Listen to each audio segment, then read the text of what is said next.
오늘 하루 어떠셨나요? 세상의 수많은 소리와 분주한 발걸음 속에서 당신의 마음은 얼마나 많은 짐을 짊어져야 했을까요? 어쩌면 무사히 하루를 마쳤다는 안도감 뒤편으로 누구에게도 말하지 못한 깊은 피로감이 파도처럼 밀려오고 있을지도 모르겠습니다. 괜찮습니다. 이제 그 모든 무거움을 잠시 내려놓아도 좋습니다.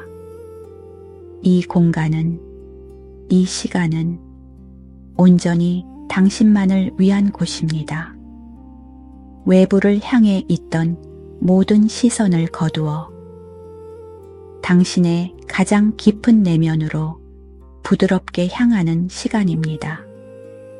창밖의 소음도, 해결되지 않은 내일의 걱정도 잠시 문 밖에 세워두고 오직 당신의 숨소리만이 존재하는 이 고요함 속으로 들어오십시오. 우리는 늘 무언가를 좇으며 살아갑니다. 더 나은 내일을 위해, 더 나은 나를 위해 쉼없이 달려가지요. 그 과정에서 마음속에는 수많은 생각들이 피어났다 사라집니다. 어제의 후회, 오늘의 불안, 내일의 염려, 때로는 이름 모를 감정들이 검은 구름처럼 몰려와 마음의 하늘을 온통 뒤덮어 버리기도 합니다.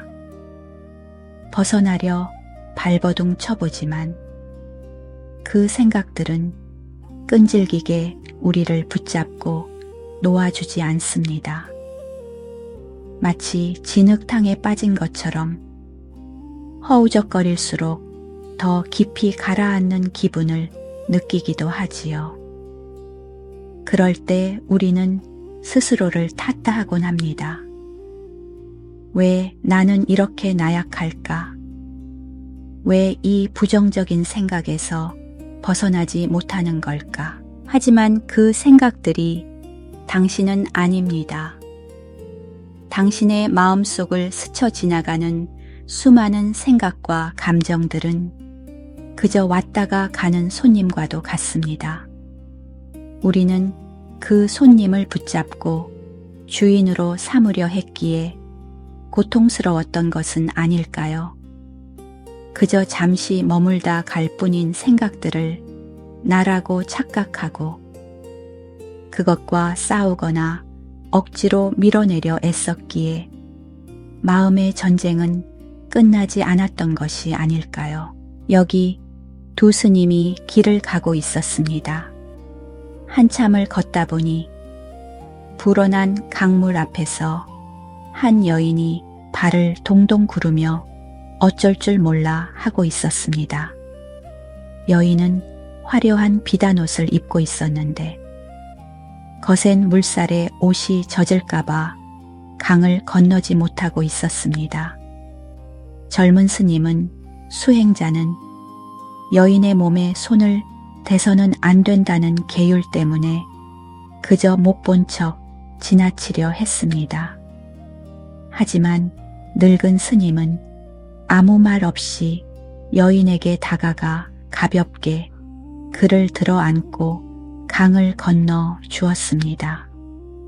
강 저편에 여인을 내려준 늙은 스님은 아무 일 없었다는 듯 다시 묵묵히 자신의 길을 갈 뿐이었습니다. 한참을 가던 젊은 스님은 도저히 마음속의 번뇌를 참을 수가 없었습니다. 그는 늙은 스님에게 따지듯 물었습니다. 스님, 저희는 수행자로서 여색을 가까이 해서는 안 되지 않습니까? 어찌하여 스님께서는 그 여인을 손수 안아 강을 건네주셨습니까? 그 말을 들은 늙은 스님은 빙그레 웃으며 대답했습니다. 아, 그 여인 말인가? 나는 그 여인을 강가에 내려놓고 온 지 오래인데 자네는 아직도 그 여인을 업고 있구나. 우리도 혹시 그 젊은 스님과 같지는 않은가요? 이미 지나가 버린 과거의 일, 아직 오지도 않은 미래에 대한 걱정, 타인의 사소한 말 한마디, 그것들은 이미 강 저편에 남겨진 여인과도 같은데 우리는 여전히 그것들을 마음속에 무겁게 업고 이 먼 길을 걸어오지는 않았는지요. 그 부정적인 생각의 무게에 짓눌려 지금 이 순간의 아름다움을, 지금 내딛는 발걸음의 가벼움을 온전히 느끼지 못하고 있는 것은 아닌지요. 금강경에서는 이렇게 말합니다. 응당 머무는 바 없이 그 마음을 내라고. 이는 우리의 마음이 본래 어디에도 얽매이지 않는 자유로운 존재임을 일깨워 줍니다. 생각이란 그저 마음이라는 드넓은 하늘을 떠다니는 구름과 같습니다. 어떤 구름은 희고 뭉게뭉게 피어오르지만 어떤 구름은 금세라도 비를 쏟아낼 듯 검고 무겁습니다. 하지만 하늘은 그 어떤 구름도 붙잡지 않습니다. 그저 구름이 자신의 공간을 지나가도록 묵묵히 허락할 뿐입니다. 구름이 하늘의 본질을 바꿀 수 없듯이 어떠한 생각이나 감정도 당신이라는 존재의 본질을 해칠 수는 없습니다. 우리가 할 일은 그 생각과 싸우는 것이 아닙니다. 생각을 없애려고 애쓸 필요도 없습니다. 그저 알아차리는 것으로 충분합니다. 아, 지금 내 마음에 불안이라는 구름이 지나가고 있구나. 분노라는 먹구름이 몰려왔구나. 이렇게 판단 없이 그저 바라보는 것입니다. 마치 강둑에 앉아 흐르는 강물을 바라보듯 그저 내 마음속을 흘러가는 생각의 강물을 지켜보는 것입니다. 그 강물에 뛰어들어 함께 휩쓸려 가는 것이 아니라 한 걸음 물러서서 고요히 바라보는 것입니다. 처음에는 쉽지 않을 수 있습니다. 우리는 오랫동안 생각과 자신을 동일시하며 살아왔기 때문입니다. 하지만 괜찮습니다. 알아차리는 연습을 반복하다 보면 우리는 어느새 생각과 나 사이에 건강한 거리가 생겨났음을 발견하게 될 것입니다. 그 거리만큼 우리의 마음에는 평화가 깃들 공간이 생겨납니다. 모든 것은 변합니다.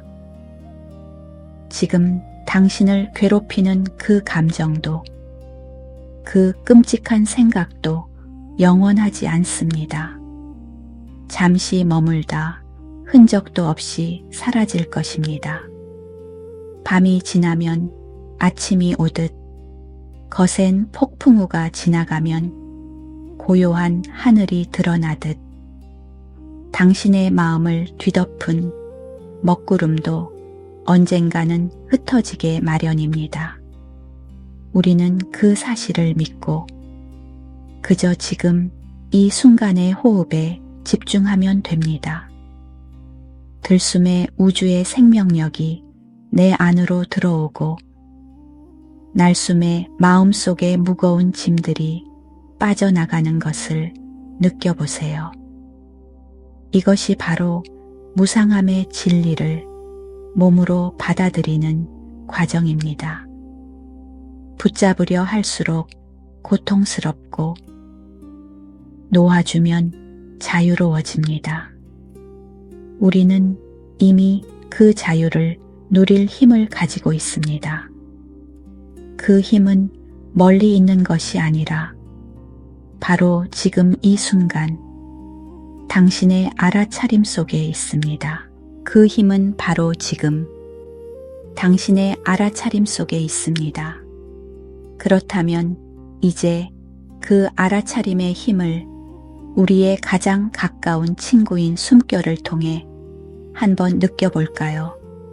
억지로 무언가를 하려고 애쓰지 않아도 괜찮습니다.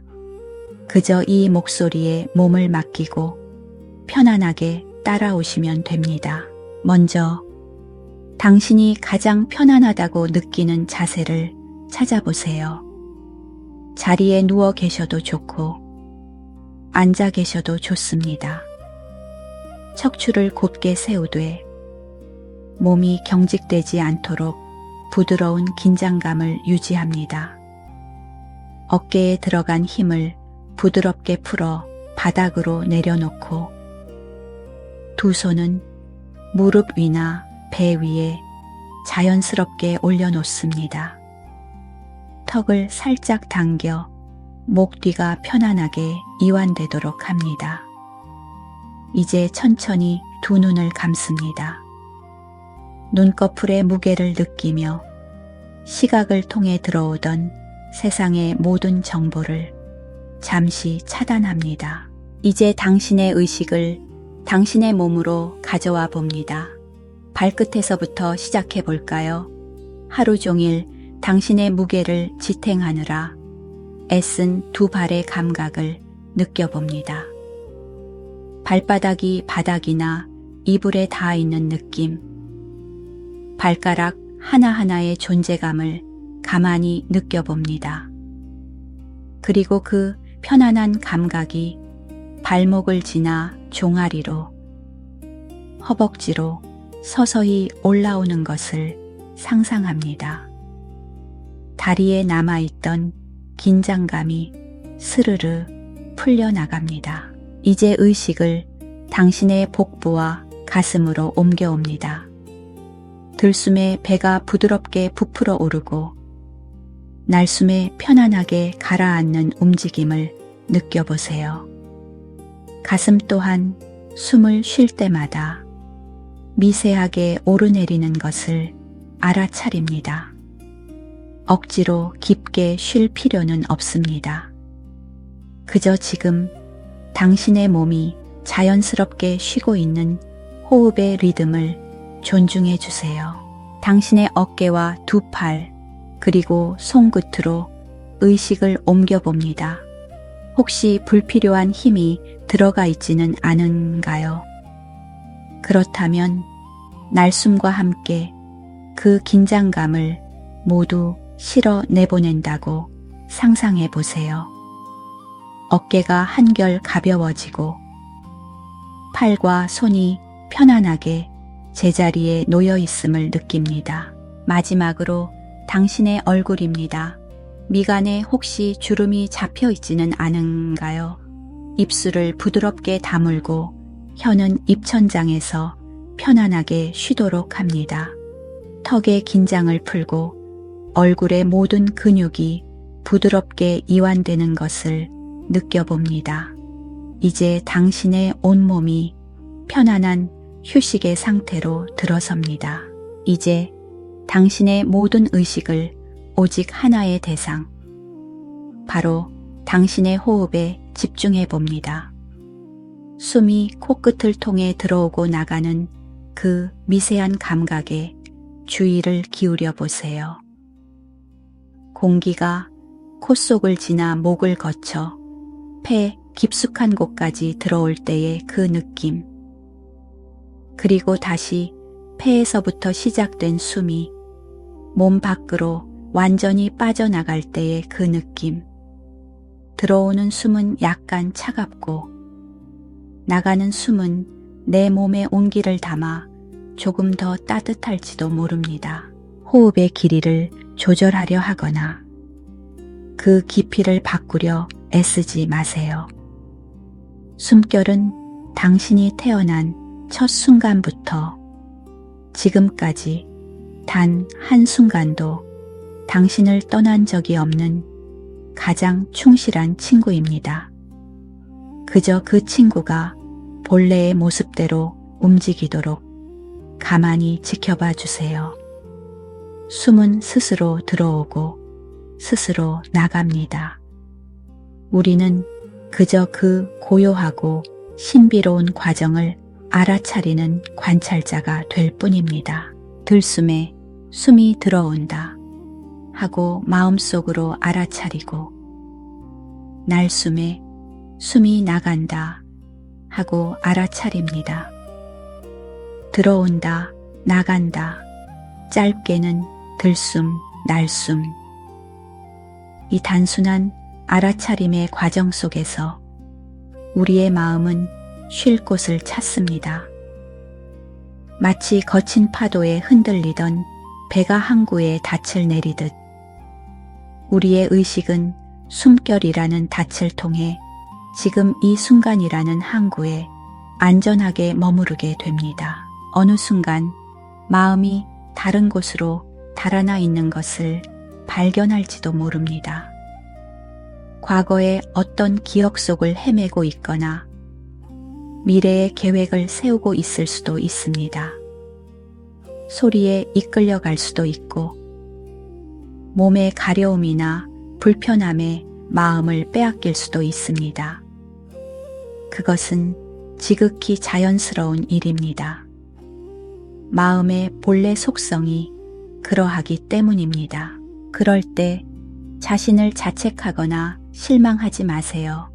아, 내 마음이 잠시 여행을 다녀왔구나 하고 부드럽게 알아차려 주세요. 그리고 그 마음에 손을 잡고 아무 일 없었다는 듯이 다시 우리의 고요한 항구, 우리의 숨결로 돌아오면 됩니다. 명상은 생각을 없애는 훈련이 아닙니다. 마음이 길을 잃었을 때 다시 돌아오는 길을 배우는 과정입니다. 몇 번이고 길을 잃어도 괜찮습니다. 알아차리고 돌아오는 그 순간순간이 바로 깨어있음의 연습입니다. 이제 당신의 호흡이 조금 더 깊어지고 편안해졌을지도 모릅니다. 당신의 의식이 온전히 숨과 하나가 되는 순간을 경험할 수도 있습니다. 들숨과 함께 우주의 신선한 에너지가 내 온몸의 세포 하나하나를 가득 채우고, 날숨과 함께 내 안에 쌓여있던 긴장과 피로, 그리고 무거운 감정들이 연기처럼 빠져나가는 것을 상상해 보세요. 숨을 들이쉴 때마다 나는 살아있음을 느낍니다. 숨을 내쉴 때마다 나는 평화로워집니다. 이 세상 그 어떤 것도 지금 이 순간의 호흡보다 더 중요하지는 않습니다. 과거에 대한 후회도, 미래에 대한 불안도 이 온전한 숨결 앞에서는 힘을 잃습니다. 오직 지금 이 순간 살아 숨 쉬고 있는 당신의 존재만이 있을 뿐입니다. 온몸이 숨을 쉬는 것처럼 느껴보세요. 피부의 작은 숨구멍 하나하나가 우주와 함께 호흡하는 것을 상상합니다. 나는 더 이상 이 몸 안에 갇힌 작은 존재가 아닙니다. 나는 이 세상과 연결되어 함께 숨쉬는 거대한 생명의 일부입니다. 그 광대함 속에서 나라는 생각은 잠시 희미해지고, 그 자리에 깊은 평온과 안도감이 찾아옵니다. 이제 잠시 이 고요함 속에 머물러 봅니다. 아무것도 할 필요가 없습니다. 아무것도 될 필요가 없습니다. 그저 존재하는 것만으로 충분합니다. 당신은 이미 완전하고 이미 평화로운 존재입니다. 그 사실을 이 고요한 호흡 속에서 온전히 느껴보세요. 이제 천천히 당신의 의식을 주변의 공간으로 넓혀봅니다. 당신의 몸을 감싸고 있는 공기의 부드러운 감촉을 느껴보고 멀리서 들려오는 희미한 소리들도 그저 소리로서 존재하도록 허락합니다. 준비가 되었다면 아주 천천히 눈을 떠도 좋습니다. 혹은 감은 채로 이 고요함을 조금 더 즐기셔도 괜찮습니다. 당신의 몸과 마음이 가장 편안한 상태에 머무르십시오. 호흡을 통해 우리는 잠시나마 우리 마음의 고향으로 돌아가는 법을 연습했습니다. 세상의 소음으로부터 멀어져 내면의 고요한 안식처를 찾는 경험이었습니다. 그런데 만약 이 평화로운 상태가 명상을 하는 특별한 순간에만 찾아오는 것이라면 얼마나 아쉬울까요? 일상의 삶으로 돌아갔을 때 다시 거친 파도가 몰려온다면 우리는 또다시 길을 잃고 헤매게 될지도 모릅니다. 여기서 우리는 불교의 가장 위대한 가르침 중 하나와 만나게 됩니다. 부처님께서 80의 나이로 이 세상을 떠나시려 할 때 그의 곁을 평생 지켰던 제자 아난다는 어린아이처럼 슬피 울었습니다. 스승이 떠나시면 이제 누구를 의지해야 하느냐고, 어둠 속에서 누구를 등불로 삼아야 하느냐고 눈물로 호소했습니다. 그때 부처님께서는 마지막 힘을 다해 인류에게 남기는 가장 위대한 유언을 들려주셨습니다. 아난다여, 슬퍼하지 말아라. 내가 떠나더라도 너희에게는 의지할 곳이 있다. 스스로를 섬으로 삼고 스스로에게 의지하여라. 다른 어떤 것에도 의지하지 말라. 진리를 등불로 삼고 진리에 의지하여라. 다른 어떤 것에도 의지하지 말라. 이것이 바로 자등명, 법등명, 지 덕밍파, 덕밍의 가르침입니다. 스스로를 등불로 삼고 진리를 등불로 삼으라는 말씀입니다. 여기서 섬이란 무엇일까요? 그것은 외부의 거친 파도가 우리를 덮치려 할 때 안전하게 피할 수 있는 내면의 피난처를 의미합니다. 세상의 평가, 타인의 시선, 예측할 수 없는 미래에 대한 불안이라는 홍수 속에서도 결코 잠기지 않는 우리 존재의 중심입니다. 그리고 그 섬은 다름 아닌 방금 당신이 머물렀던 고요한 알아차림의 공간입니다. 당신의 숨결이 닿는 바로 그곳입니다. 우리는 이 섬을 외부에서 찾으려 했기에 늘 방황했습니다. 하지만 부처님께서는 그 섬이 바로 우리 자신 안에 있다고, 본래부터 존재해왔다고 말씀하십니다. 등불은 또 무엇일까요? 그것은 바로 지혜의 빛, 알아차림의 빛입니다. 내 마음속에 분노나 질투 혹은 슬픔과 같은 어두운 감정이 피어오를 때 그 어둠 속에서 허우적거리는 대신 등불을 들어 그것의 정체를 잇는 그대로 비추어 보는 것입니다. 아, 지금 나에게 이런 감정이 찾아왔구나 하고 그 감정의 이름을 불러주고 그 감정이 어떤 생각과 느낌으로 이루어져 있는지 가만히 들여다보는 것입니다. 지혜의 빛이 비추어질 때 어둠은 힘을 잃고 스스로 소멸합니다. 어둠과 싸워서 이기는 것이 아니라 그저 빛을 비춤으로써 어둠이 머물 자리를 없게 만드는 것입니다. 이 가르침은 우리에게 엄청난 자유와 용기를 줍니다. 더 이상 우리를 구원해 줄 외부의 절대자를 찾아 헤맬 필요가 없다는 선언이기 때문입니다. 당신을 고통에서 구할 수 있는 유일한 힘은 당신 자신 안에 있습니다. 당신의 길을 비추어 줄 가장 밝은 등불 또한 당신의 내면에 이미 존재하고 있습니다. 지난 시간 동안 우리는 그 등불을 켜는 법을 잊고 살았을 뿐입니다. 오늘 밤 당신은 당신 안에 있는 그 고요한 섬을 다시 발견했고 어둠을 밝히는 등불을 스스로의 힘으로 켰습니다. 이것은 시작일 뿐입니다. 거친 파도는 앞으로도 계속 밀려올 것입니다. 마음의 어둠 또한 수시로 찾아올 것입니다. 하지만 이제 당신은 알고 있습니다.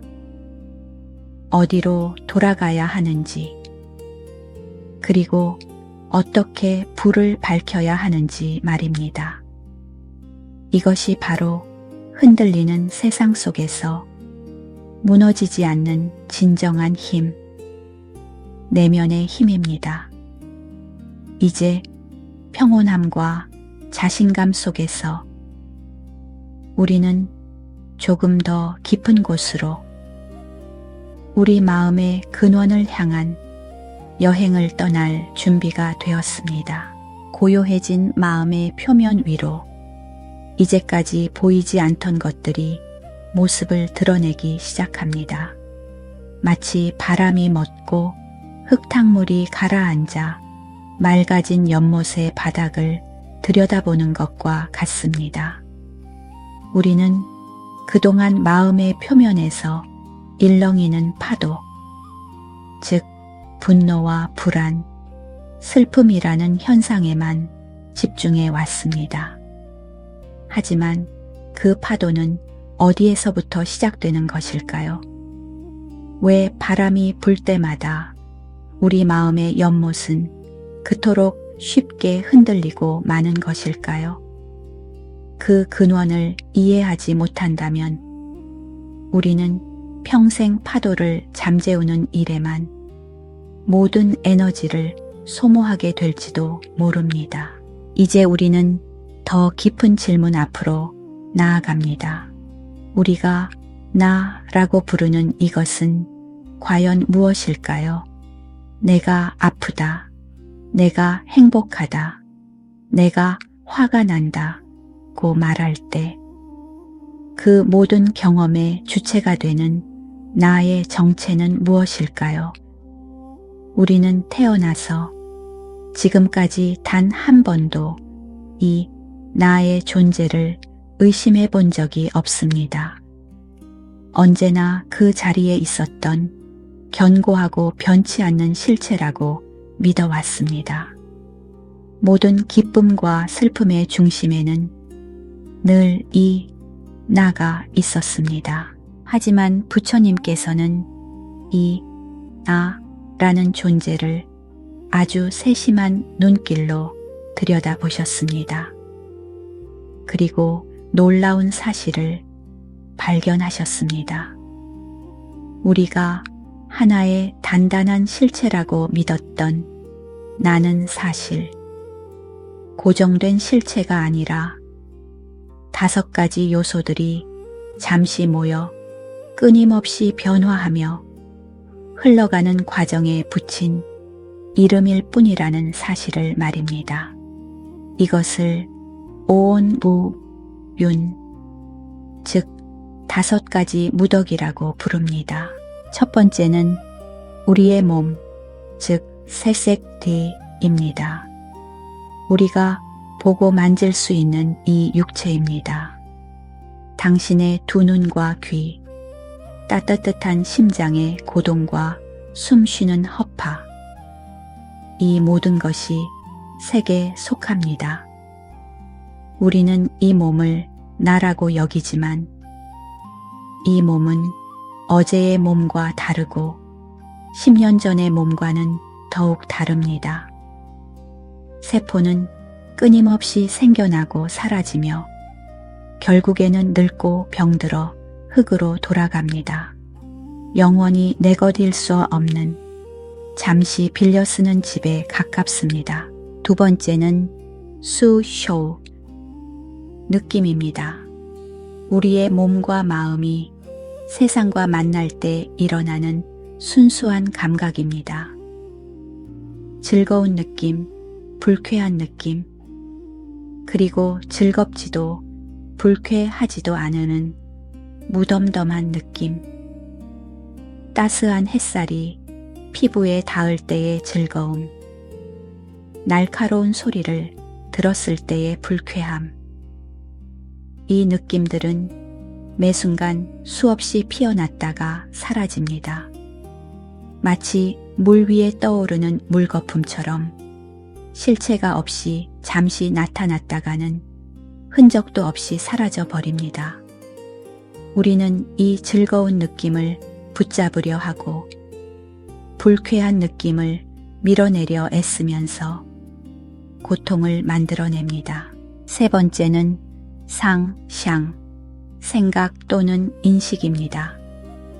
두 번째의 느낌이 순수한 감각이라면 이 상은 그 감각에 이름을 붙이고 의미를 부여하는 작용입니다.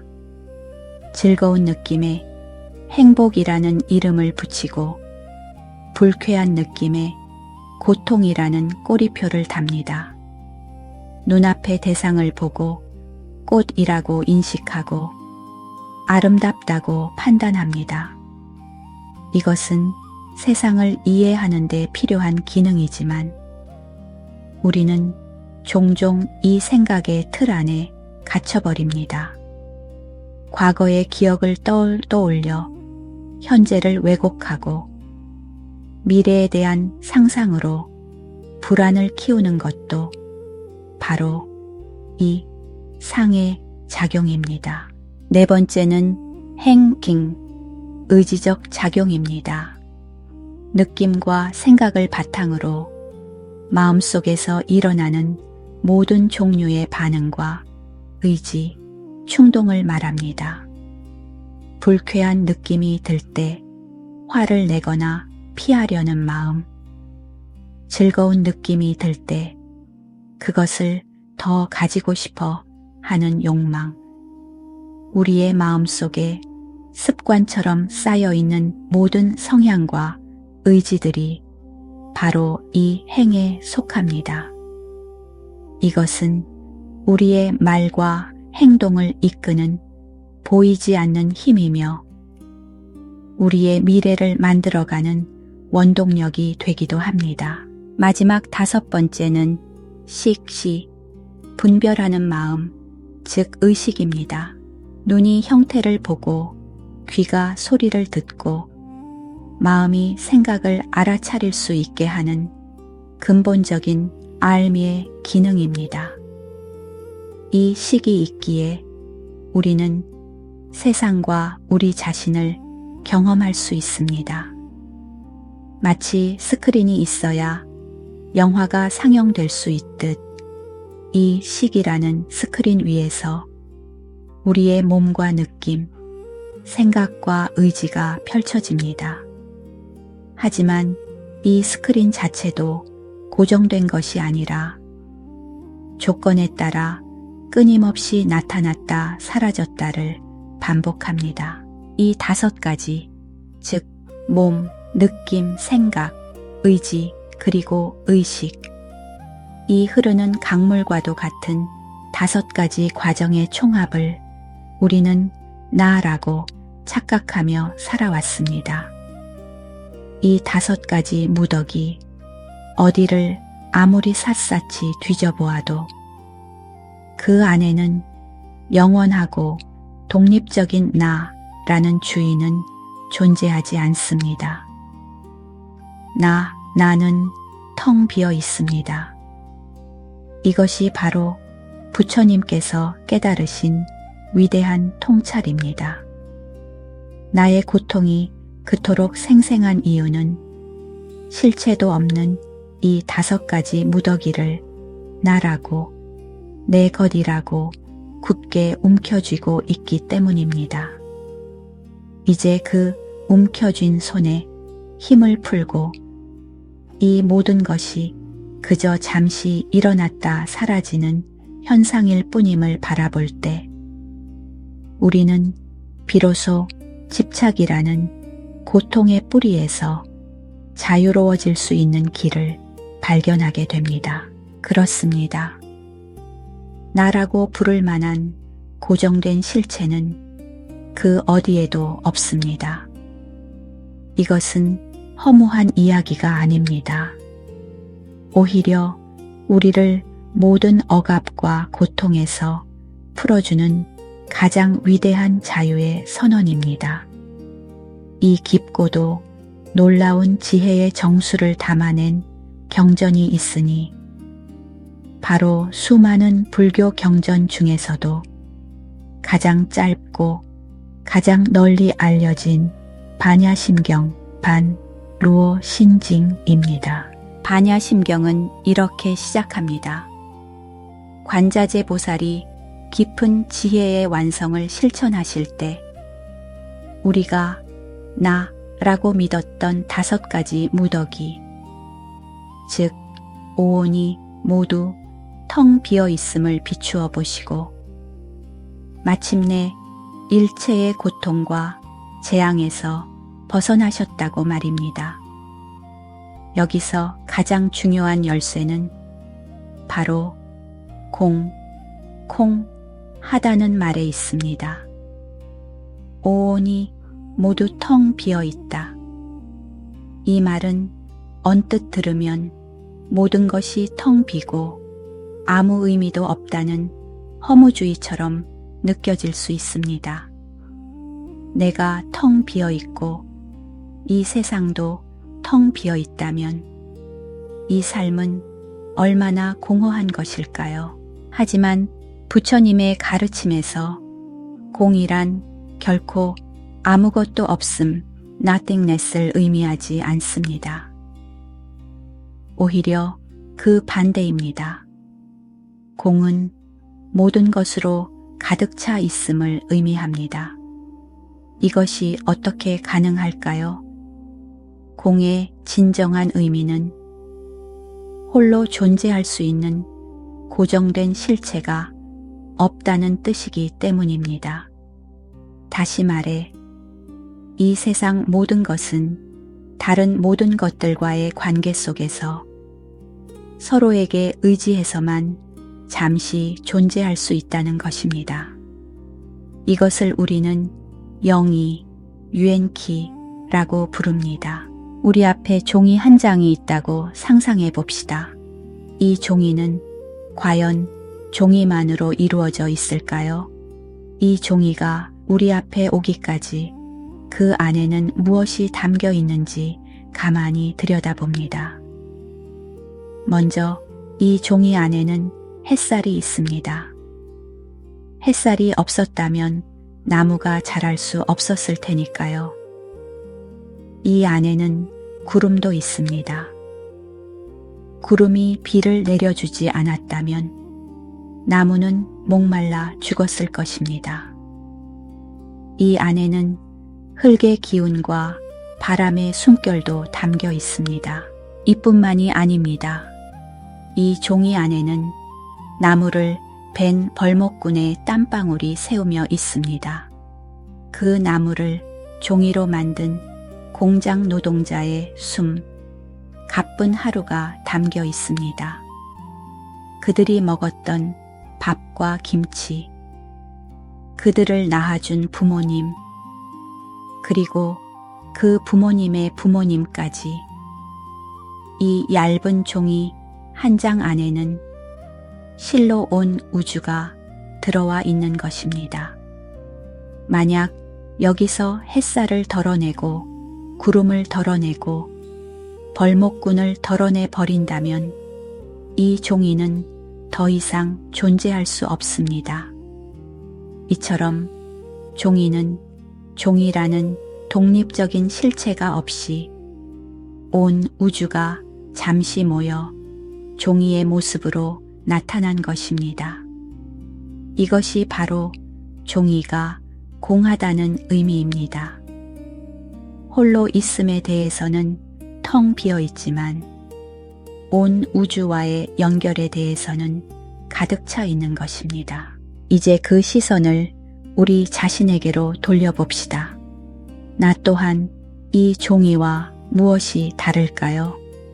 지금 숨 쉬고 있는 나의 이 몸은 내가 먹은 음식으로 이루어져 있습니다. 그 음식은 땅과 하늘과 농부의 노력이 만들어낸 것입니다. 지금 내가 하고 있는 생각들은 내가 읽은 책과 내가 만난 사람들, 내가 경험한 시간들이 만들어낸 것입니다. 나의 기쁨과 슬픔 또한 세상과의 무수한 관계 속에서 피어나는 파도와 같습니다. 이렇듯 나라고 하는 존재 안에서 부모님을 덜어낼 수 없고 공기를 덜어낼 수 없으며 내가 만난 모든 인연들을 덜어낼 수가 없습니다. 나는 온 우주가 잠시 나라는 이름으로 나라는 모습으로 이 땅에 잠시 머물다 가는 것입니다. 이 진실을 깊이 체감할 때 우리는 나라는 작은 감옥에서 비로소 풀려나게 됩니다. 내 것이라는 생각, 나라는 아집이 얼마나 우리를 힘들게 했나요? 내 몸이 늙어가는 것에 대한 두려움, 내 명예가 더럽혀질까봐 느끼는 불안, 내 의견이 무시당했을 때의 분노, 이 모든 고통은 실체도 없는 나를 지키기 위한 처절한 싸움에서 비롯된 것이었습니다. 하지만 내가 본래 온 우주와 하나이고 모든 것이 서로 연결되어 있음을 깨달을 때 우리는 더 이상 그 작은 나를 위해 싸울 필요가 없어집니다. 강물이 바다에 이르러 나라는 강물의 이름을 잃어버리고 거대한 바다가 되듯 우리 또한 나라는 경계를 넘어 온전한 생명의 흐름과 하나가 되는 것입니다. 이것이 반야심경이 말하는 온갖 고통에서 벗어나는 길의 비밀입니다. 집착할 나가 본래 텅 비어 있음을 볼 때 집착은 저절로 힘을 잃기 때문입니다. 나라는 집착의 대상이 본래 텅 비어 있음을 아는 것. 이것은 마치 오랫동안 우리를 가두어 온 감옥의 문이 활짝 열리는 것과 같습니다. 그런데 문이 열렸음을 알면서도 우리는 왜 선뜻 그 감옥 밖으로 걸어 나가지 못하고 여전히 그 안에서 서성이고 있는 것일까요? 나가 텅 비었다는 이치를 머리로는 이해할 듯한데 왜 우리의 일상에서는 여전히 나 때문에 일어나는 그토록 생생한 고통들이 반복되는 것일까요? 그것은 우리 마음속 깊은 곳에 아주 오랜 시간 동안 자리 잡아온 세 가지 강력한 습관, 세 가지 독두 때문입니다. 불교에서는 이것을 탐욕, 탄, 과, 성냄쿰, 젠, 어리석음, 즉 탐진치탄, 첸치, 삼독, 산두이라 부릅니다. 이 세 가지 독이 본래 맑고 청정한 우리 마음의 샘을 흐리고 고통의 뿌리가 되어 끊임없이 우리를 괴롭힙니다. 이 세 가지 독 중에서 가장 근원이 되는 것은 바로 어리석음이입니다. 여기서 말하는 어리석음이란 지식이 부족하거나 머리가 나쁘다는 뜻이 아닙니다. 이것은 세상의 실상, 즉 모든 것은 서로 연결되어 있으며 유엔키, 고정된 실체가 없이 텅 비어 있다. 는 진실을 보지 못하는 근본적인 무지, 우즈를 의미합니다. 바로 앞에서 우리가 함께 들여다보았던 나가 본래 텅 비어 있다는 사실을 망각하고 여전히 어딘가에 고정불변의 나라는 실체가 존재한다고 굳게 믿는 착각. 이것이 바로 모든 고통의 시작점인 어리석음입니다. 이 어리석음이라는 뿌리에서 두 개의 독초가 자라납니다. 바로 탐욕, 탄과 성냄, 첸입니다. 먼저 탐욕을 볼까요? 실체도 없는 나가 있다고 굳게 믿기 때문에 우리는 이 나를 행복하게 해주고 싶어 합니다. 이 나를 만족시키기 위해 세상의 즐거운 것들을 끊임없이 끌어당기려 합니다. 이것이 탐욕입니다. 더 많은 재물, 더 높은 명예, 더 짜릿한 쾌락을 원합니다. 칭찬을 들으면 기뻐하며 그 칭찬을 또 듣고 싶어 하고 맛있는 음식을 먹으면 그 맛을 잊지 못하고 계속해서 찾게 됩니다. 이 나라는 밑 빠진 독에 즐거움이라는 물을 끊임없이 부으려 하지만 그 독은 결코 채워지지 않습니다. 왜냐하면 즐거움의 대상들은 모두 변하고 우창, 그것을 느끼는 나 또한 고정된 실체가 아니기 때문입니다. 그래서 탐욕은 우리에게 잠시의 만족을 줄지는 몰라도 결국에는 더 큰 갈증과 공허함만을 남깁니다. 다음은 성냄 갈첸입니다. 나라는 실체가 있다고 믿기 때문에 우리는 이 소중한 나를 보호하고 싶어 합니다. 그래서 나를 불쾌하게 하거나 위협하는 것들을 어떻게든 밀어내려 합니다. 이것이 바로 성냄입니다. 나를 비난하는 사람에게 분노하고 내 뜻대로 되지 않는 상황에 좌절하며 육체의 고통이나 늙음을 증오합니다. 이 나라는 성, 챙을 지키기 위해 우리는 마음속에 날카로운 창을 들고 경계를 늦추지 않습니다. 하지만 세상은 본래 내 뜻대로 움직여주지 않는 법입니다. 불쾌한 일들은 예고 없이 찾아오고 모든 것은 내가 원치 않는 방향으로 변해갑니다. 그때마다 밀어내려 하고 저항하려 애쓰는 마음이 바로 성냄이며 그것 자체가 불길처럼 우리를 태우는 뜨거운 고통이 됩니다. 결국 우리의 모든 고통은 이 단순한 구조 안에 있습니다. 진실을 보지 못하는 어리석음 때문에 나라는 허상을 만들고 그 나를 위해 즐거운 것을 끌어당기려다 단 뜻대로 안 되면 괴롭고 불쾌한 것을 밀어내려다 잰 뜻대로 안 되면 또 괴로운 것입니다. 이 세 가지 독은 서로가 서로의 꼬리를 물며 끝없이 순환합니다. 탐욕이 좌절되면 성냄이 일어나고 성냄은 다시 어리석음을 깊게 하여 진실을 보지 못하게 만듭니다.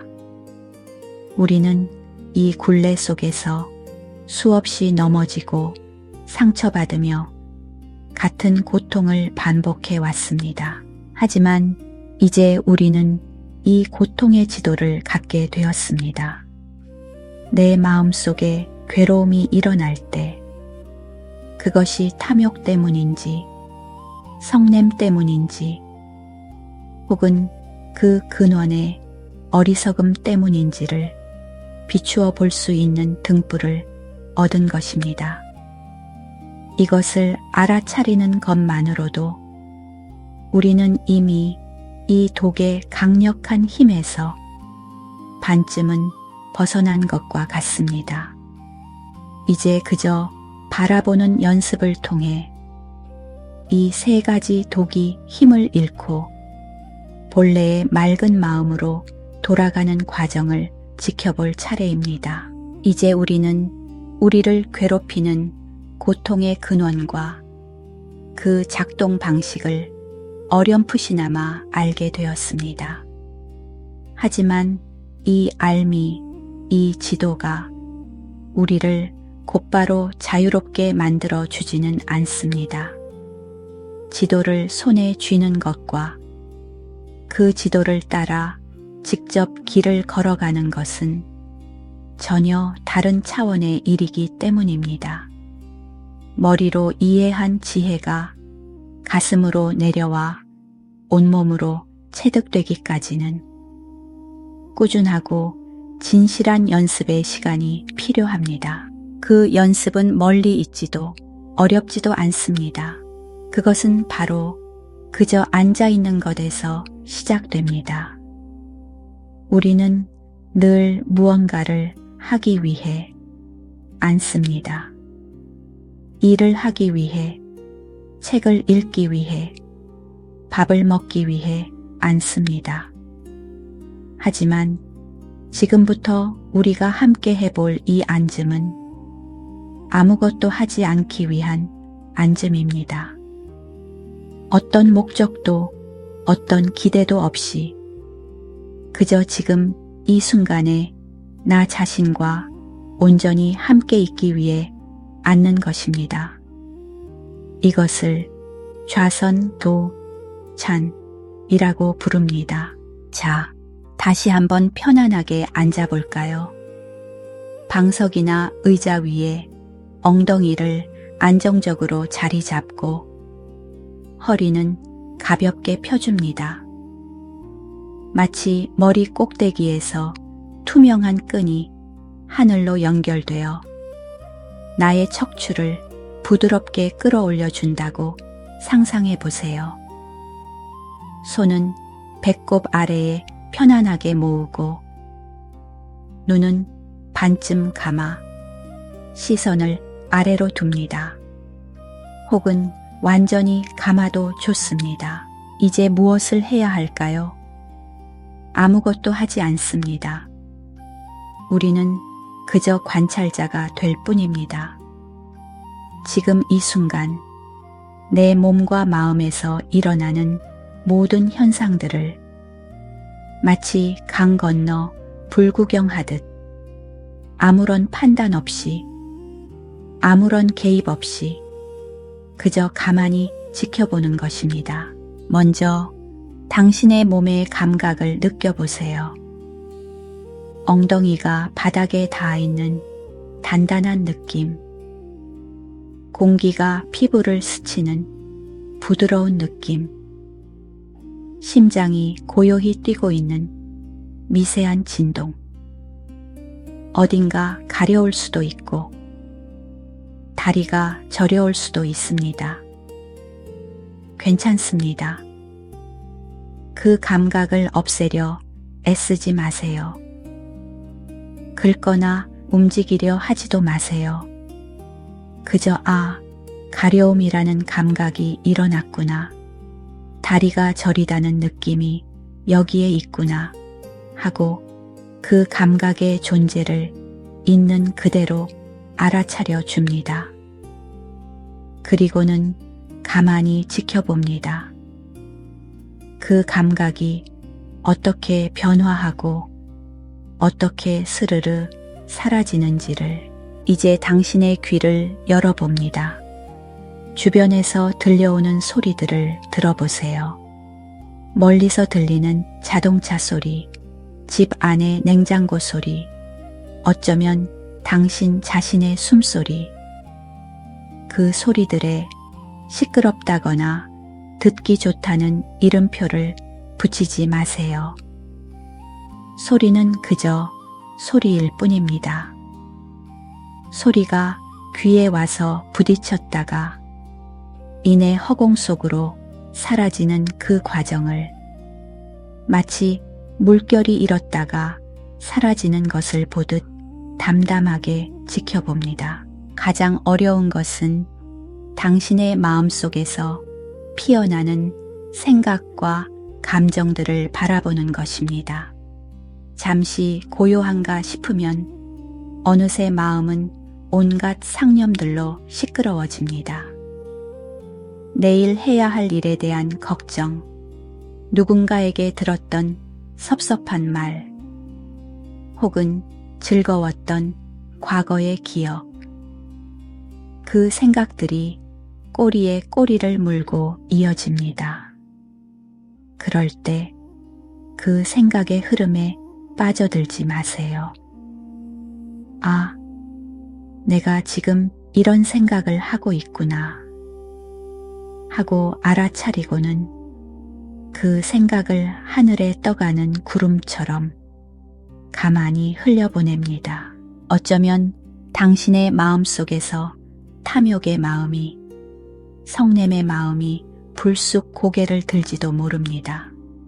명상이 끝나면 맛있는 걸 먹고 싶다는 욕망이 일어날 수도 있고, 언제쯤 이 지루한 시간이 끝날까 하는 짜증이 올라올 수도 있습니다. 바로 그것이 우리가 살펴봐야 할 마음의 독입니다.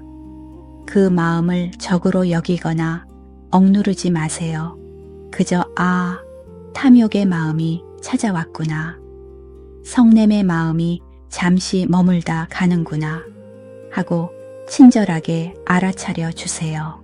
이것은 마치 우리가 기차역 플랫폼에 서서 들어왔다가 떠나가는 수많은 기차들을 바라보는 것과 같습니다. 우리는 그 어떤 기차에도 올라타지 않습니다. 즐거움이라는 이름의 기차도, 분노라는 이름의 기차도 그저 저런 기차가 지나가는구나 하고 바라볼 뿐입니다. 올라타지 않는 한 그 기차는 우리를 어디로도 데려갈 수 없습니다. 우리의 마음을 휘젓던 그 모든 생각과 감정들은 우리가 그것을 나라고 착각하고 거기에 올라타는 순간에만 힘을 가집니다. 이 좌선의 시간은 내가 나의 몸도, 나의 감정도, 나의 생각도 아니라는 사실을 머리가 아닌 온몸으로 직접 체험하는 시간입니다. 나는 그 모든 것을 고요히 바라보는 순수한 알아차림, 텅 비고 고요한 의식 그 자체입니다. 이 연습을 통해 우리는 탐욕과 성냄과 어리석음이라는 독초에 물을 주는 대신 그것들을 그저 말라 죽도록 내버려 두는 법을 배우게 됩니다. 힘으로 싸워 이기는 것이 아니라 더 이상 먹이를 주지 않음으로써 그것들을 자연스럽게 소멸시키는 지혜입니다. 이것이 바로 고통의 굴레를 끊는 가장 평화롭고 강력한 길입니다. 이 고요한 알아차림 속에서 우리는 한 가지 중요한 사실을 깨닫게 됩니다. 마음속에 떠오르는 그 어떤 생각이나 감정도 우리가 그것을 붙잡지만 않는다면 우리를 해칠 수 없다는 사실을 말입니다. 그것들은 그저 나타났다가 잠시 머물고 이내 사라져갈 뿐입니다. 마치 하늘의 구름처럼, 강물의 흐름처럼 고통이 생기는 유일한 이유는 우리가 그 흘러가는 것들 중 어느 하나를 내 것이라 움켜쥐고 놓아주지 않기 때문입니다. 부처님께서 제자들과 함께 길을 가고 계셨습니다. 한 제자가 부처님께 여쭈었습니다. 스승님, 제 마음속에는 과거에 대한 후회와 원망이 너무나 많아 늘 괴롭습니다. 어떻게 하면 이 고통에서 벗어날 수 있겠습니까? 부처님께서는 아무 말 없이 길가에 뜨거운 숯덩이 하나를 집어 그 제자의 손에 쥐어 주셨습니다. 제자는 비명을 지르며 숯덩이를 바닥에 떨어뜨렸습니다. 부처님께서 물으셨습니다. 왜 그것을 놓아버렸느냐? 제자가 대답했습니다. 너무나 뜨거워서 견딜 수가 없었기 때문입니다. 그러자 부처님께서 다시 물으셨습니다. 너를 뜨겁게 한 것은 그 숯덩이냐? 아니면 그것을 쥐고 있었던 너의 어리석음이냐? 그 순간 제자는 깨달았습니다. 우리를 괴롭히는 것은 과거의 상처나 분노 그 자체가 아닙니다. 이미 차갑게 식어버렸어야 할 그 기억의 숯덩이를 여전히 나라는 손으로 뜨겁게 쥐고 놓지 않고 있는 바로 지금 이 순간에 우리 마음이 고통의 원인인 것입니다. 놓아버린다는 것은 무언가를 잃는다는 뜻이 아닙니다. 그것은 포기나 체념과는 다릅니다. 오히려 그것은 우리 자신을 고통으로부터 해방시키는 가장 지혜롭고 자비로운 행위입니다. 꽉 쥐고 있던 주먹을 천천히 펴는 것과 같습니다. 우리는 그 주먹 안에 아주 소중한 무언가가 들어있을 것이라 생각했지만 막상 손을 펴보면 그 안에는 아무것도 없습니다. 오직 불필요한 긴장과 고통만이 있었을 뿐입니다. 손을 펴므로써 우리는 아무것도 잃지 않습니다. 오히려 우리는 손의 자유를 그리고 그 손으로 세상을 끌어안을 수 있는 가능성을 되찾게 됩니다. 우리는 이제 알고 있습니다. 우리가 그토록 지키려 했던 나라는 것이 본래 고정된 실체가 없이 텅 비어 있다는 사실을 말입니다. 내가 집착했던 즐거운 느낌도, 내가 밀어내려 했던 불쾌한 감정도 모두 잠시 머물다 가는 손님일 뿐 영원한 주인이 아님을 보았습니다. 그러니 이제 무엇을 더 붙잡아야 하겠습니까? 무엇을 더 밀어내야 하겠습니까? 놓아준다는 것은 강물처럼 흐르는 삶의 본성을 거스르지 않고 그 흐름에 온전히 몸을 맡기는 것입니다. 더 이상 어제를 후회하며 과거에 살지 않고 내일을 걱정하며 미래에 살지 않습니다. 오직 지금 이 순간 있는 그대로의 현실을 온전히 받아들이고 살아가는 것입니다. 즐거움이 오면 그 즐거움을 온전히 느끼되 집착하지 않고 슬픔이 오면 그 슬픔을 충분히 겪어내되 그 안에 잠기지 않습니다. 이것이 바로 제2장의 여정을 통해 우리가 도달한 마음의 자유입니다. 나라는 작은 감옥의 문을 열고 내 것이라는 무거운 짐을 내려놓을 때 우리는 비로소 진정한 평화를 경험합니다. 더 이상 세상의 파도에 이리저리 흔들리지 않는 깊은 고요함, 더 이상 지켜야 할 나가 없기에 얻게 되는 무한한 자유, 이제 그 텅 비고 자유로워진 마음의 공간에 우리는 무엇을 채워야 할까요? 불교의 지혜는 그 빈자리를 허무함으로 남겨두지 않습니다. 오히려 그 자리에 세상에서 가장 따뜻하고 아름다운 씨앗을 심으라고 가르칩니다. 그 씨앗의 이름은 바로 자비, 시, 베이입니다. 이제 우리는 그 자비의 씨앗에 싹을 틔우고 나와 세상을 향한 따뜻한 사랑을 키워나가는 마지막 여정을 시작하려 합니다. 텅 비고 자유로워진 마음의 들판에 우리는 마침내 도착했습니다. 나라는 울타리가 사라진 그곳은 끝없이 광활하고 내 것이라는 돌멩이가 없기에 더없이 평온합니다. 이 눈부신 자유 앞에서 우리는 잠시 길을 잃을 수도 있습니다. 이제 어디를 향해 걸어가야 하는가? 이 텅 빔을 무엇으로 채워야 하는가? 불교의 지혜는 이 질문에 대해 세상에서 가장 아름다운 대답을 들려줍니다.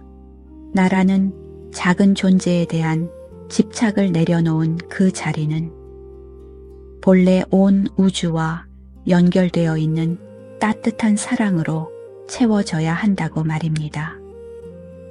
이기적인 사랑이 아니라 경계도 없고 차별도 없는 무한한 마음. 이것이 바로 자비, 시, 베이입니다. 우리가 흔히 생각하는 동정이나 연민과는 조금 다릅니다. 자, 시는 모든 존재가 행복하기를 바라는 마음입니다.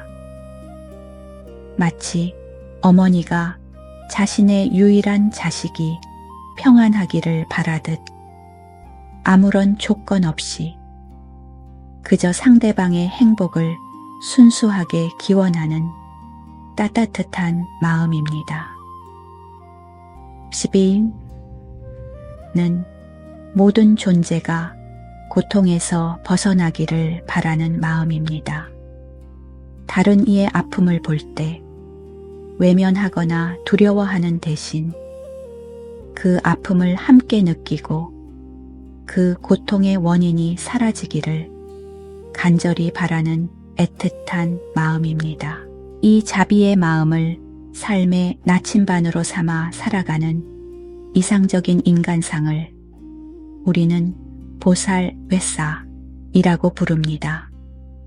보살은 지혜를 통해 나가 텅 비었음을 깨달아 언제든 고통의 강 저편으로 건너갈 수 있는 힘을 가졌지만 홀로 떠나지 않는 존재입니다.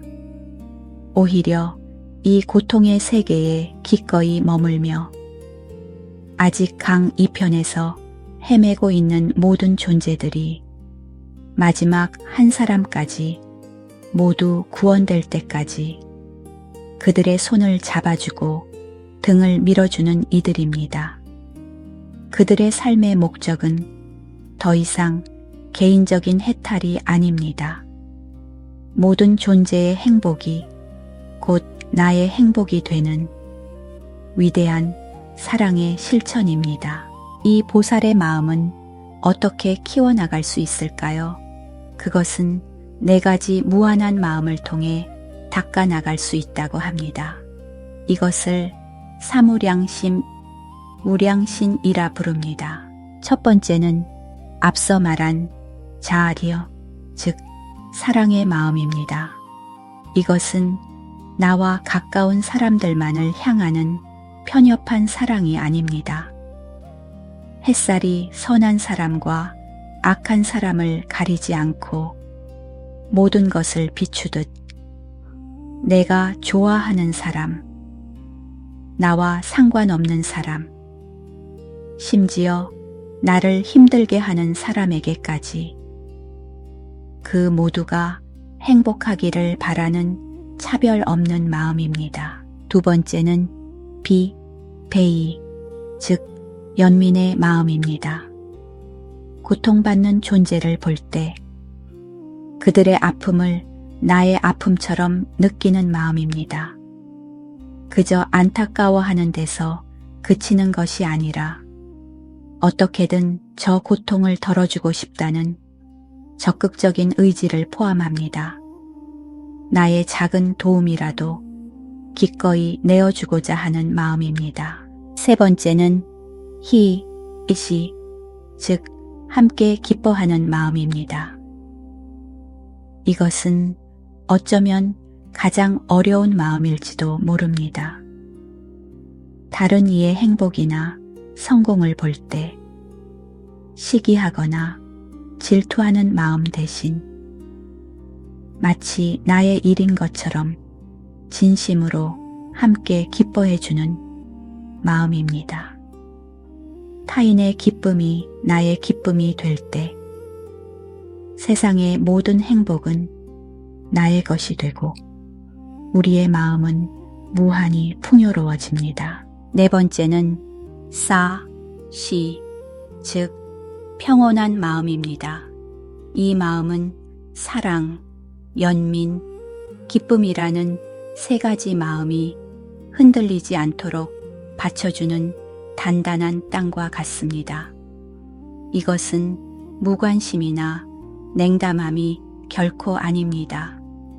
사랑하되 집착하지 않고 돕도의 그 결과에 얽매이지 않으며 모든 존재를 미움과 애착이라는 두 가지 극단에서 벗어나 평등하게 바라보는 고요하고 균형 잡힌 마음입니다.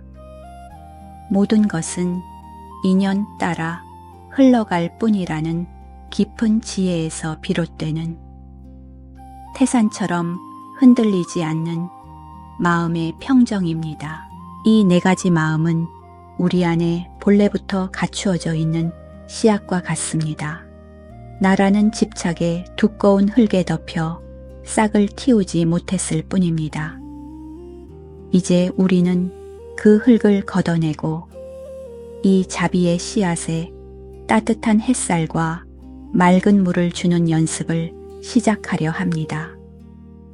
이 연습을 통해 우리의 마음은 나라는 작은 연못을 벗어나 모든 존재를 품는 거대한 바다로 서서히 넓혀져 갈 것입니다. 이 무한한 마음의 바다를 향해 닻을 올릴 때 우리는 어디를 향해 나아가야 할지 알려주는 거대한 북극성, 위대한 나침반을 마음에 품게 됩니다.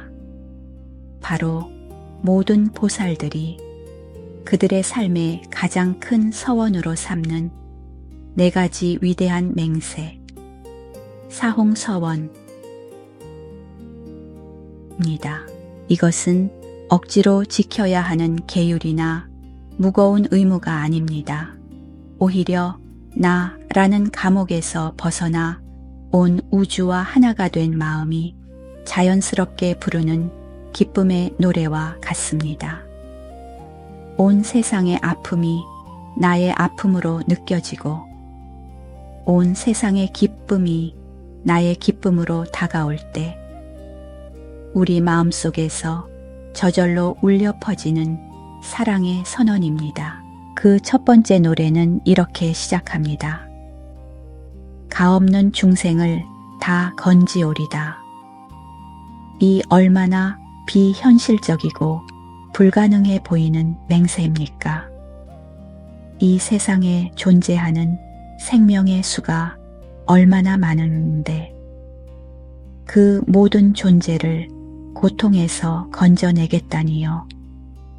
이것은 한 사람의 힘으로는 도저히 이룰 수 없는, 어쩌면 영원히 완성될 수 없는 꿈처럼 들립니다. 하지만 이 서원의 진정한 의미는 결과의 달성에 있지 않습니다. 그것은 우리 마음의 방향에 대한 약속입니다. 앞으로 나의 삶에서 만나는 그 어떤 존재도 나의 자비의 울타리 밖으로 밀어내지 않겠다는 다짐입니다. 길가에 핀 작은 들꽃 한 송이에게도, 나를 핥히는 모기 한 마리에게도, 나를 사랑하는 사람에게도, 나에게 상처를 준 사람에게도 그 모두가 고통 없이 행복하기를 바라는 마음을 거두지 않겠다는 약속입니다. 이 마음을 품는 순간 우리의 작은 세상은 온 우주로 확장되고 모든 만남은 무의미한 스침이 아니라 자비를 실천할 소중한 기회가 됩니다. 두 번째 노래는 자신을 향해 울려 퍼집니다. 끝없는 번뇌를 다 끊으오리다. 우리는 이미 우리 마음속에 탐욕과 성냄과 어리석음이라는 세 가지 독이 얼마나 깊이 뿌리내리고 있는지 보았습니다. 그 번뇌는 실로 끝이 없는 것처럼 보입니다. 하나를 잠재우면 다른 하나가 고개를 들고 잠시 고요한가 싶으면 어느새 또 다른 욕망과 분노가 마음을 흔듭니다. 이 서원은 그 끝없는 번뇌와의 싸움에서 결코 항복하지 않겠다는 용기 있는 선언입니다. 왜냐하면 나의 번뇌가 바로 세상을 고통스럽게 하는 원인이 됨을 알기 때문입니다.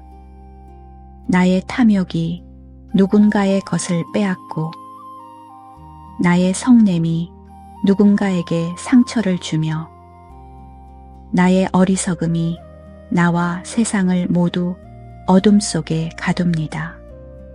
그러므로 모든 중생을 구하겠다는 첫 번째 서원은 바로 내 안의 번뇌를 끊겠다는 이 두 번째 서원의 실천을 통해서만 이루어질 수 있습니다. 이것은 끊임없이 자신의 마음을 들여다보고 정화해 나가겠다는 평생에 걸친 성실한 약속입니다. 세 번째 노래는 지혜를 향한 갈망입니다. 한없는 법문을 다 배우오리다. 자비로운 마음만으로는 부족할 수 있습니다. 지혜학계가 없는 자비는 때로 더 큰 상처를 주기도 합니다. 아이를 너무 사랑한 나머지 무엇이든 다 들어주어 그 아이를 망치는 부모처럼 우리는 좋은 의도를 가지고도 어리석은 행동을 할 수 있습니다. 배엄문이란 부처님의 가르침, 즉 이 세상이 어떻게 움직이는지에 대한 진리를 의미합니다. 세상과 마음에 대한 깊은 이해 없이 우리는 진정으로 다른 이를 도울 수 없습니다.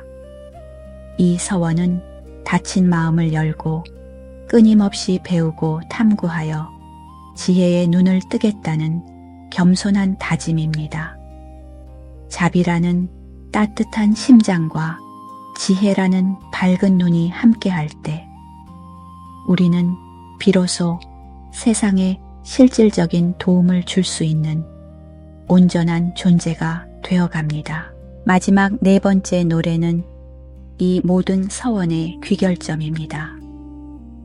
위없는 불도를 다 이루오리다. 불도란 곧 깨달음의 길입니다. 모든 번뇌를 끊고 완전한 지혜와 자비를 성취하여 부처가 되겠다는 궁극적인 서원입니다. 이것은 내가 부처가 되어 특별한 존재가 되겠다는 이기적인 욕망이 아닙니다. 내가 완전한 깨달음을 이루는 것이야말로 모든 중생을 고통에서 구원할 수 있는 가장 확실하고 완전한 방법임을 알기에 세우는 가장 위대한 이타심의 발현입니다. 이 네 가지 노래를 마음속에서 부를 때 우리의 삶은 그 의미와 깊이를 달리하게 됩니다. 더 이상 개인의 작은 행복과 불행에 일희일비하지 않습니다. 나의 삶이 모든 존재의 행복과 연결되어 있다는 거대한 목적의식 속에서 우리는 일상의 소소한 어려움들을 가볍게 넘어설 수 있는 힘과 용기를 얻게 됩니다. 불가능해 보이는 이 맹세가 역설적으로 우리를 가장 자유롭고 강하게 만들어주는 것입니다. 이처럼 위대하고 광활한 서원을 마음에 품을 때 우리는 문득 스스로에게 묻게 됩니다. 이 끝없는 바다와 같은 여정 위에서 나는 과연 어디에서부터 첫걸음을 떼어야 하는가? 가없는 중생을 다 건지겠다는 그 마음의 첫 번째 대상은 과연 누구여야 하는가? 그 대답은 너무나 가깝고도 뜻밖의 곳에 있습니다. 우리가 건네야 할 첫 번째 자비의 손길은 우리가 구원해야 할 첫 번째 중생은 바로 우리 자신입니다. 이 여정은 밖으로 향하기 전에 반드시 가장 깊은 내면을 향해야 합니다. 우리는 평생 얼마나 많은 사람들을 용서하며 살아왔을까요? 나에게 상처를 준 친구를, 나를 실망시킨 가족을, 때로는 이해할 수 없는 세상의 모습을 끌어안으려 노력해 왔습니다. 하지만 정작 단 한 번도 온전히 용서하지 못한 존재가 있습니다. 바로 자기 자신입니다. 우리는 다른 누구보다 스스로에게 가장 혹독한 재판관이 되곤 합니다. 과거의 실수를 밤새도록 되감아보며 스스로를 채찍질하고 남들은 기억조차 못하는 부끄러운 순간들을 잊지 않고 되새김질하며 괴로워합니다.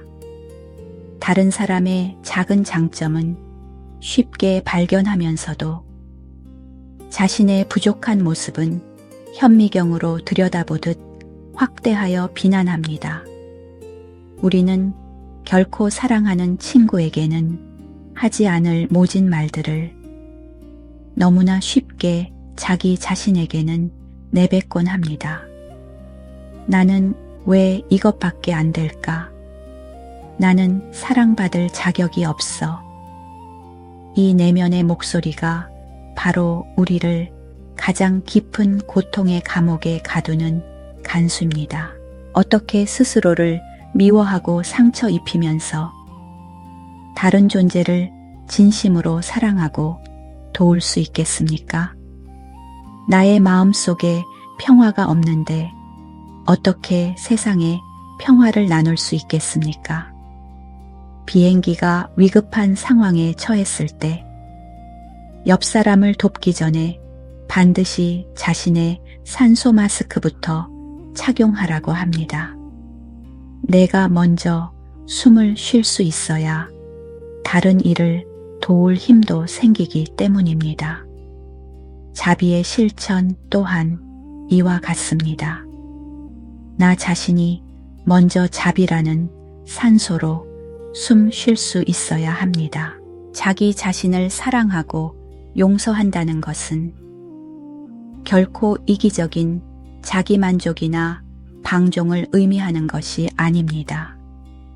그것은 나의 불완전함을 있는 그대로 인정하고 따뜻하게 끌어안아 주는 것입니다.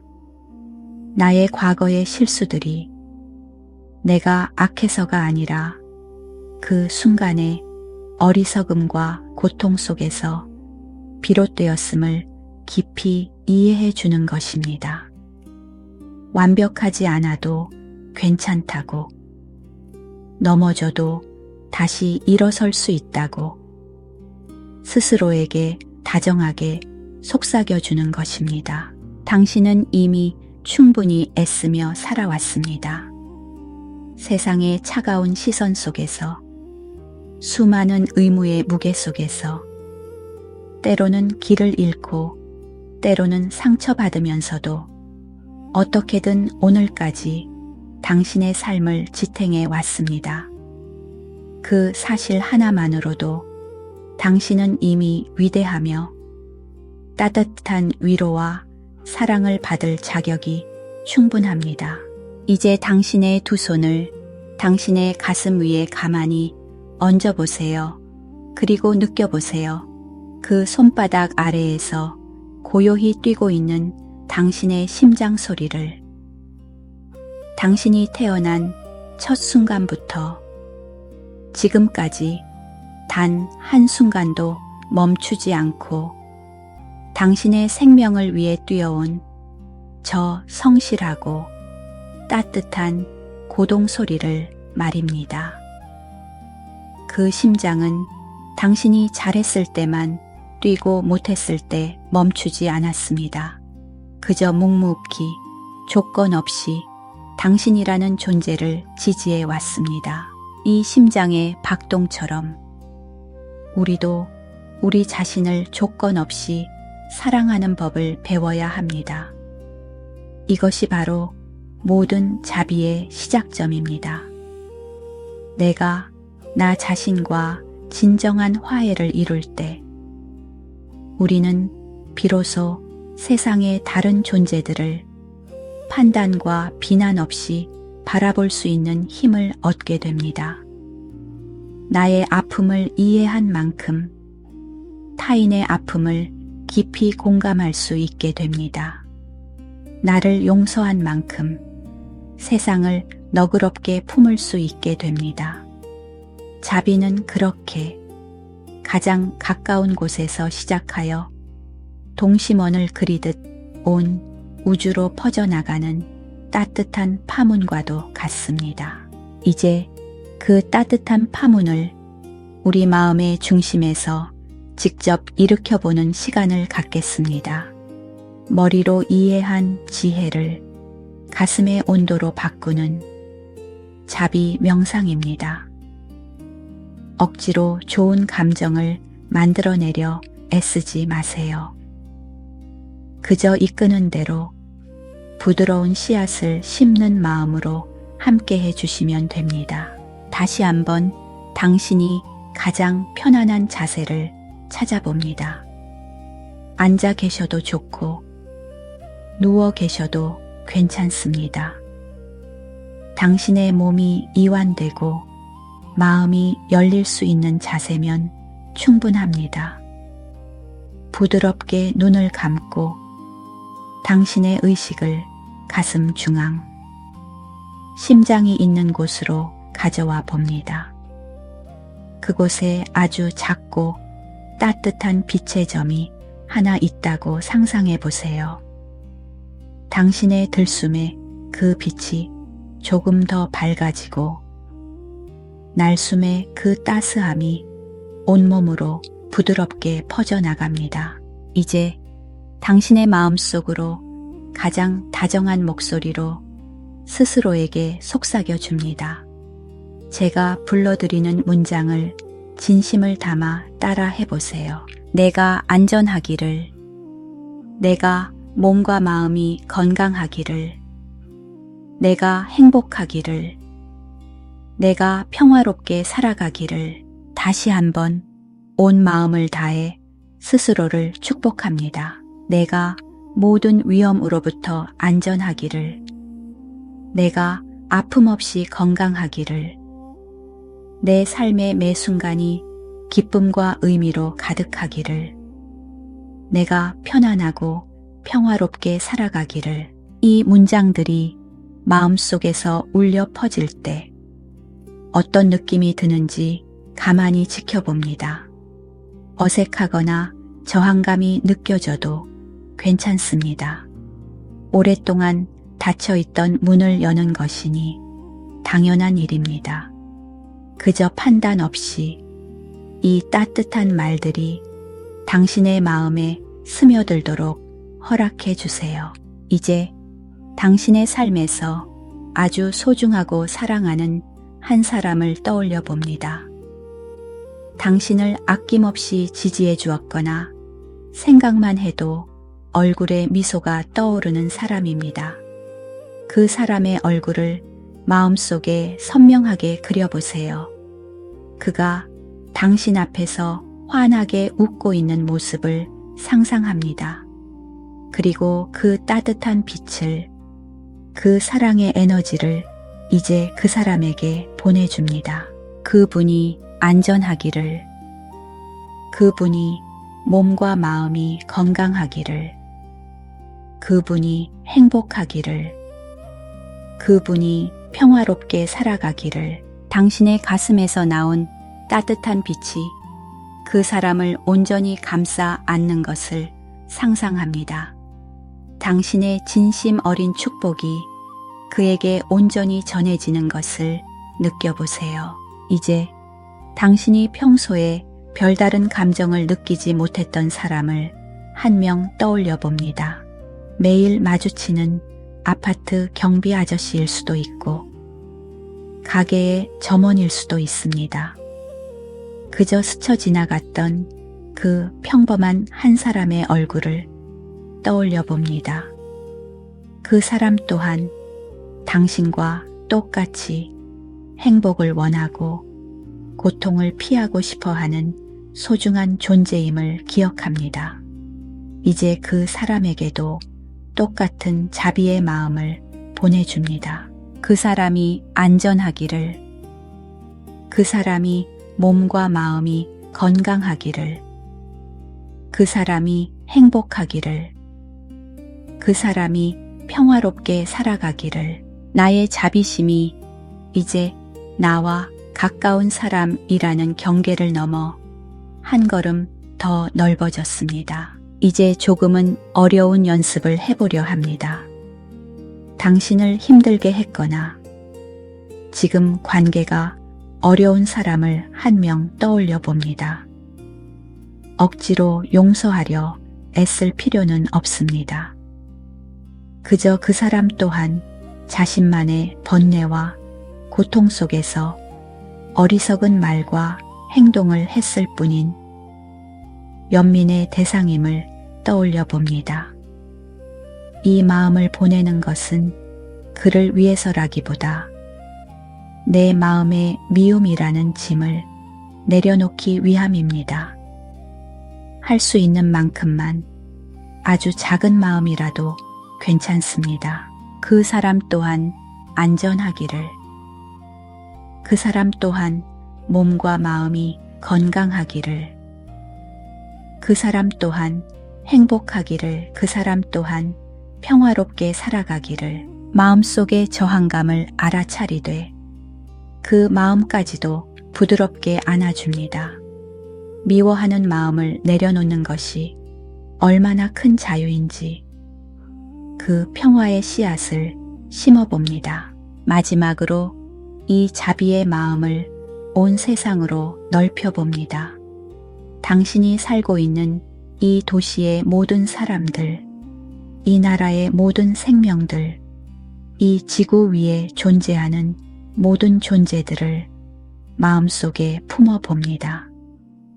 하늘을 나는 새와 땅을 기는 벌레, 물속의 물고기와 숲속의 나무들까지 보이는 존재와 보이지 않는 존재, 내가 아는 존재와 알지 못하는 모든 존재들에게 이 마음을 보냅니다.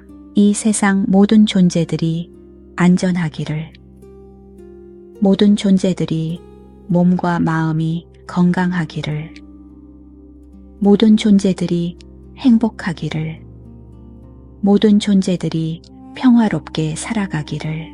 당신은 더 이상 외로운 섬이 아닙니다. 당신의 마음은 모든 생명과 연결된 따뜻한 바다입니다. 이 무한한 사랑과 연결감 속에서 잠시 머물러 봅니다. 당신의 마음이 온 우주를 향해 열려 있는 이 순간, 이 따뜻하고 광활한 느낌을 가만히 음미해 봅니다. 이 평화와 충만함이 명상을 하는 이 특별한 시간에만 머물다 사라진다면 얼마나 안타까울까요? 눈을 뜨고 일상으로 돌아갔을 때, 다시 세상의 소음과 마주했을 때, 우리는 어떻게 이 자비의 온도를 지켜낼 수 있을까요? 여기에 바로 수행의 완성이 있습니다. 명상은 고요한 방석 위에서 끝나는 것이 아닙니다.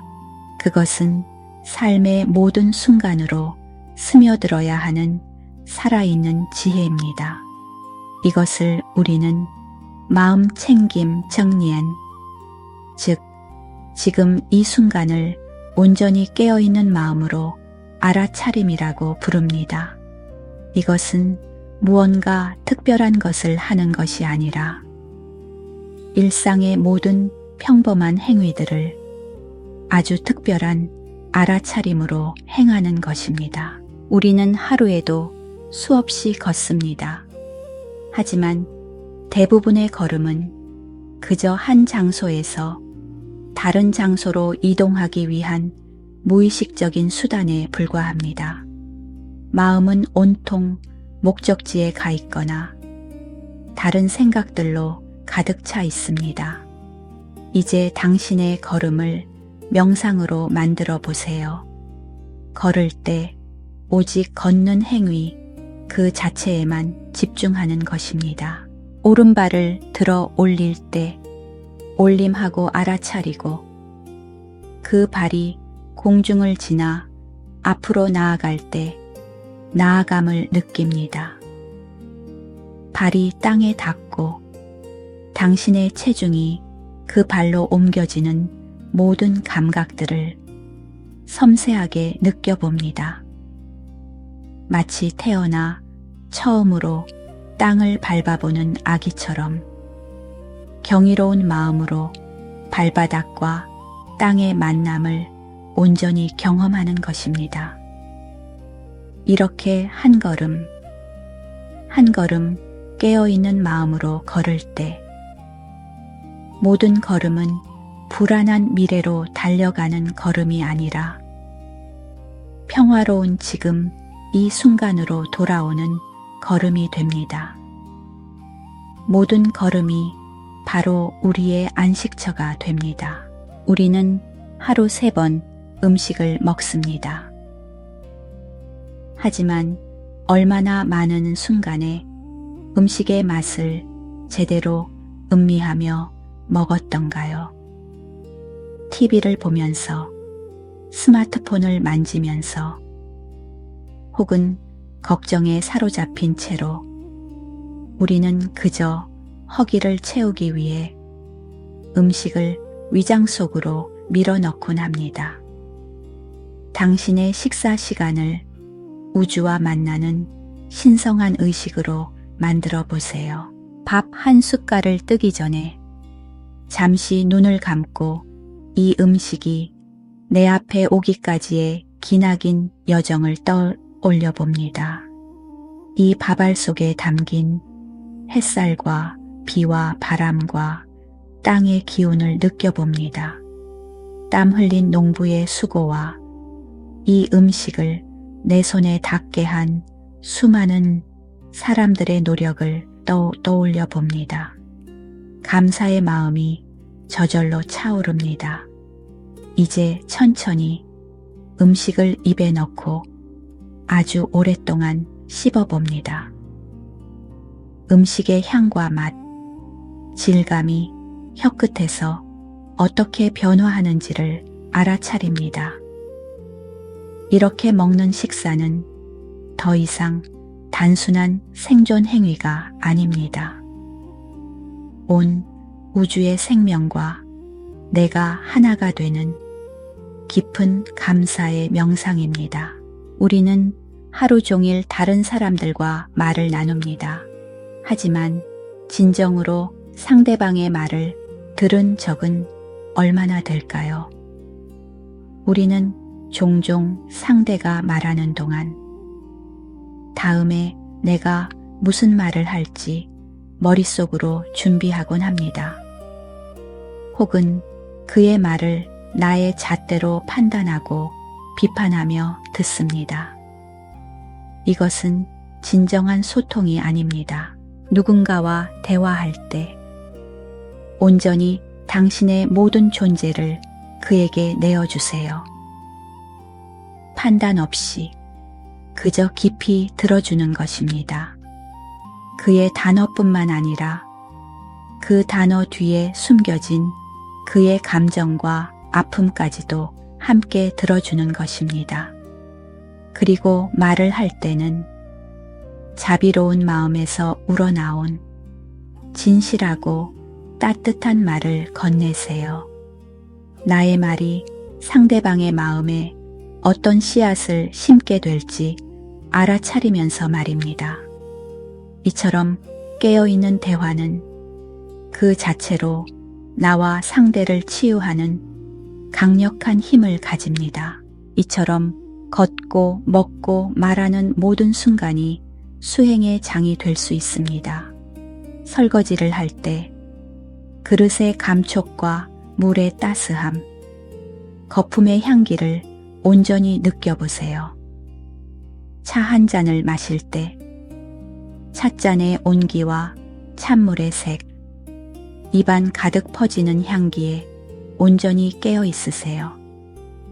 특별한 시간을 내어 평화를 찾는 것이 아니라 삶의 모든 순간순간이 본래 평화 그 자체임을 발견하는 것. 이것이 바로 우리가 걸어온 이 긴 여정의 목적지입니다. 이제 3시간에 걸친 우리의 여행이 거의 끝나갑니다. 우리는 함께 마음의 거친 파도를 잠재우고 고통의 근원이 나라는 허상에 대한 집착에 있음을 비추어 보았으며 마침내 그 텅 빈 자리에 자비라는 따뜻한 씨앗을 심었습니다. 그리고 그 씨앗을 일상 속에서 어떻게 키워나갈지에 대한 약속을 나누었습니다. 이 모든 지혜와 평화는 본래 당신의 마음 안에 처음부터 존재해 왔습니다. 저는 그저 당신이 이미 가지고 있는 보물을 다시 발견하도록 돕는 작은 등불이었을 뿐입니다. 당신 안에 있는 그 고요한 섬, 그 밝은 등불을 믿으십시오. 당신은 스스로를 치유하고 세상을 밝힐 충분한 힘을 이미 가지고 있습니다. 부디 당신의 매일이 평안하기를, 당신의 걸음걸음이 자유롭기를, 당신의 마음속에 자비의 샘이 마르지 않기를 진심으로 축원합니다. 고요한 밤 되십시오.